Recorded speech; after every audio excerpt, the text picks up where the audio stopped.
Good morning student. तो फिर से एक बार स्वागत है आपका हमारे यूट्यूब चैनल अचीवमेंट एकेडमी में।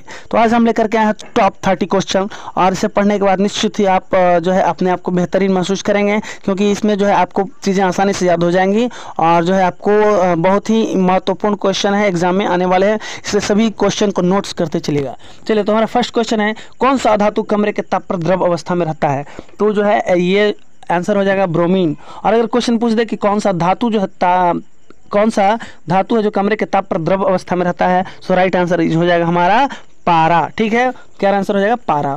चलिए, हमारा सेकंड क्वेश्चन है, खाद्य पदार्थों के डिब्बों पर लिंक के बजाय टीन का लेपन क्यों किया जाता है? जो जैसे मान लिया जाए कि हम लोग तेल के कंटेनर देखते हैं, तो उसके नीचे जो है जिंक नहीं बल्कि टीन लेपित रहता है। तो इसके पीछे रीजन क्यों है, तो क्या है? तो इसके पीछे रीजन यही है क्योंकि टीन जो है जिंक से कम क्रियाशील है, वहीं जिंक जो है अधिक क्रियाशील है। सो हमारा राइट आंसर हो जाएगा यहाँ पर, क्योंकि टीन के बजाय जिंक अधिक क्रियाशील है, इसीलिए जो है खाद्य पदार्थों के डिब्बों पर जिंक के बजाय टीन का लेपन किया जाता है। चलिए नेक्स्ट क्वेश्चन देखते हैं, क्रायोलाइट किस धातु का अयस्क है? फिर से क्वेश्चन देखिए, क्रायोलाइट किस धातु का अयस्क है? तो क्रायोलाइट जो है एल्युमिनियम का अयस्क है। अगला क्वेश्चन देखते हैं, किसी कोश में इलेक्ट्रॉनों की अधिकतम संख्या कितनी होती है? तो किसी कोश में इलेक्ट्रॉनों की अधिकतम संख्या 2n² होती है, जहां n = कक्षा संख्या। ठीक है, तो इसमें जो है आपको बताया जाएगा डीपली रूप से, क्लास में बता दिया गया है, और इसे अभी हम केवल ऑब्जेक्टिव क्वेश्चन चल रहे हैं, इसलिए विस्तार से। ठीक है, अगला क्वेश्चन देखते हैं, निम्नलिखित में से कौन सा उपधातु है? तो यहाँ पर जिंक है, कैल्शियम, जर्मेनियम या कार्बन। तो यहाँ पर राइट आंसर हमारा हो जाएगा जर्मेनियम। जर्मेनियम एक उपधातु है। चलिए, अगला क्वेश्चन है, निम्न में से किस धातु का गलनांक सबसे कम होता है? तो सबसे कम गलनांक होता है इसमें सोडियम का। सबसे कम गलनांक होता है सोडियम Na का। अगला क्वेश्चन देखते हैं, हमारा अगला क्वेश्चन है, निम्नलिखित में से कौन सा अधातु है? निम्नलिखित में से कौन सा अधातु है? तो ऑप्शन देखिए, यहाँ पर कार्बन, सोडियम, एल्यूमिनियम या कैल्शियम। तो यहाँ पर कार्बन जो है अधातु है ना। बाकी यहाँ पर सोडियम, एल्यूमिनियम, कैल्शियम ये सारे जो है धातुओं की श्रेणी में आते हैं। अगला क्वेश्चन है, जब धातुएं जल के साथ अभिक्रिया करते हैं तो कौन सी गैस बनाते हैं? तो जब धातुएं जल के साथ अभिक्रिया करते हैं तो हाइड्रोजन गैस का निर्माण करते हैं। हमारा क्वेश्चन नंबर 9 है कि विद्युत अपघटनी परिष्करण में अशुद्ध धातु को बनाया जाता है। तो अशुद्ध धातु को बनाया जाता है एनोड पर। ठीक है, अशुद्ध धातु को बनाया जाता है एनोड पर।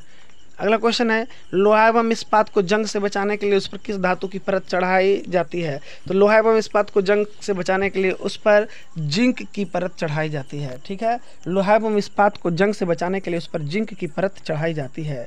अगला क्वेश्चन है, बॉक्साइट किस धातु का अयस्क है? तो बॉक्साइट एल्यूमिनियम धातु का अयस्क है। बॉक्साइट एल्यूमिनियम धातु का अयस्क है। नेक्स्ट क्वेश्चन है, सोडियम की संयोजकता कितनी होती है? तो सोडियम की संयोजकता जो है इसमें 1 हो जाती है।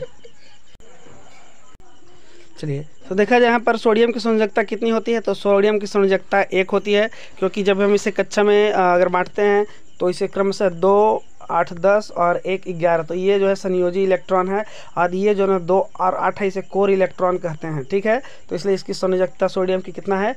1 हो जाएगी। और जो इलेक्ट्रॉन पीछे जो है, अगर मान लिया जाए कि इसके पीछे सोडियम के पीछे 1 है यहाँ पर, तो यहाँ पर 1 होने की वजह से ये जो है इलेक्ट्रॉन को त्याग कर सकता है। तो इलेक्ट्रॉन को जब त्याग करता है अष्टक पूरा करने के लिए, ये जो है अपना अष्टक पूरा करने के लिए जो है इलेक्ट्रॉनों को त्याग करता है, तो इलेक्ट्रॉन को त्याग करने की वजह से जो है ये धनायन होता है, यानी सोडियम जो है सोडियम पर धन आवेश होता है। ठीक है, तो जब एक इलेक्ट्रॉन को धातुएं जब एक इलेक्ट्रॉन जिसके लास्ट में 1, 2 या 3 रहे, ठीक है, जिसके लास्ट में जैसे देखिए सोडियम हो गया, उसके बाद मैग्नीशियम की बात करते हैं।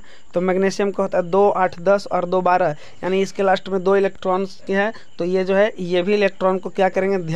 त्याग करेगा। ठीक है, मैग्नीशियम इलेक्ट्रॉन का त्याग करेगा और धनायन बनेगा। ठीक है, तो अब देखते हैं सोडियम, मैग्नीशियम, एल्यूमिनियम की बात किया जाए। तो एल्यूमिनियम की बात किया जाए तो इसमें देखते हैं 2, 8, 10 और 3, 13। तो 2, 8, 10 और 3 कितना हो गया? 13। तो जिसके लास्ट में जो है यहाँ पर 3 है, तो इलेक्ट्रॉनों की संख्या, इसलिए ये भी जो है क्या करेंगे? ये भी इलेक्ट्रॉन को त्याग करके धनायन बनाएंगे। यानी कि जिसके लास्ट में 1, 2 और 3 इलेक्ट्रॉन होते हैं, वे क्रमशः अपने इलेक्ट्रॉनों को त्याग कर जो है धनायन बनाते हैं, है ना। और ये जो है अपने अष्टक को पूरा करने के लिए जो है इलेक्ट्रॉनों का त्याग करते हैं। लेकिन जिसके लास्ट में जो है 6 7 5 5 6 या 7 रहे, तो ये जो है अपना अष्टक कैसे पूरा करेंगे? तो ये अपना अष्टक पूरा करने के लिए क्रमशः 3 इलेक्ट्रॉन, ये जो है 2 इलेक्ट्रॉन और 1 इलेक्ट्रॉन को ग्रहण करते हैं।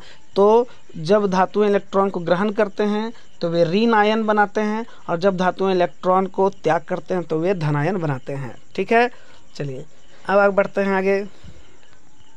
कौन सा अधातु विद्युत का सुचालक होता है? कौन सा अधातु विद्युत का सुचालक होता है? तो ग्रेफाइट। ये जो है अपवाद है कि कौन सा अधातु विद्युत का सुचालक होता है, अर्थात good conductor of the heat. ठीक है, विद्युत नॉट ओनली है ना, इसमें विद्युत ही नहीं उष्मा का भी जो है सुचालक होता है।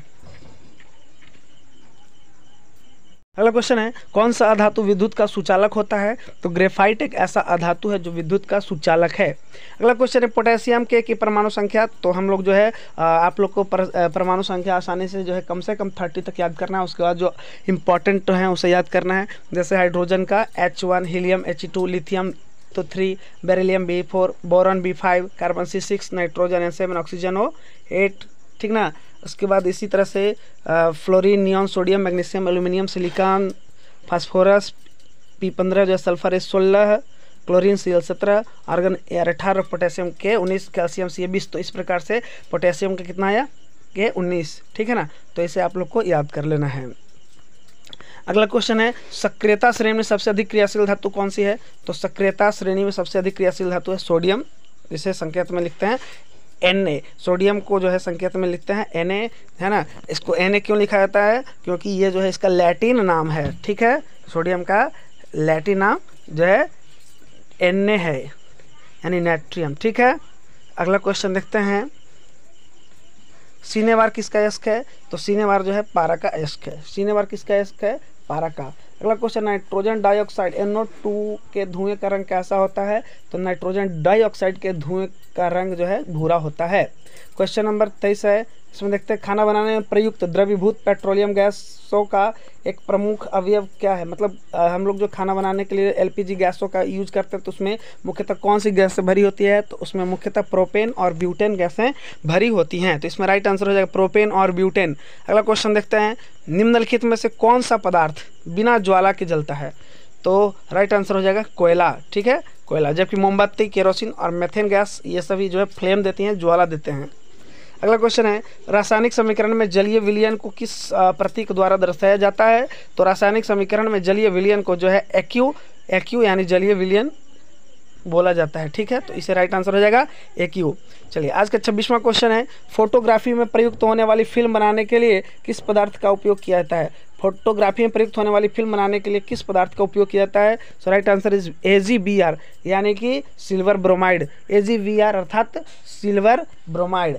अगला क्वेश्चन है, जल का विद्युत अपघटन करने पर मुक्त होने वाले हाइड्रोजन कितना होता है? तो जल का विद्युत अपघटन करने पर प्रयुक्त होने वाले हाइड्रोजन का अनुपात 2:1 होता है। ठीक है, चलिए अब चलते हैं अगले क्वेश्चन की तरफ। अगला क्वेश्चन है, घरों की दीवारों पर जो हम लोग सफ़ेदी करवाते हैं तो उसके पश्चात चमक आ जाती है, वह किस यौगिक के बनने के कारण होती है? तो इसमें राइट आंसर हो जाएगा calcium carbonate, CaCO3। Calcium carbonate के कारण जो है यौगिक बनने के कारण जो है कुछ देर के बाद दीवारों पर सफ़ेदी करने पर जो है इसमें चमक आ जाती है। अगला क्वेश्चन है, बैटरी अम्ल है। बैटरी किस प्रकार का अम्ल है? तो बैटरी जो है सांद्र सल्फ्यूरिक अम्ल यानी H2SO4 है। ठीक है, आज का ये जो है लास्ट क्वेश्चन है। तो आज का लास्ट क्वेश्चन है, सोडियम हाइड्रोक्साइड है ना, या फिर बोल सकते हैं कॉस्टिक सोडा यानी NaOH किस प्रकार का क्षार है? यानी प्रबल क्वेश्चन है, प्रबल क्षार है या दुर्बल क्षार? तो ये जो है मजबूत क्षार यानी प्रबल क्षार के अंतर्गत आते हैं। तो इस प्रकार से हमारा आज का जो है टॉप 30 क्वेश्चन यहीं पर समाप्त होता है। तो अगर आपको हमारा वीडियो पसंद आया होगा तो कृपया करके हमारे चैनल को लाइक कर दें और शेयर करें और सब्सक्राइब ज़रूर कर दें, ताकि जो है आपको जो है अन्य लोगों को भी इससे मदद मिलती रहे।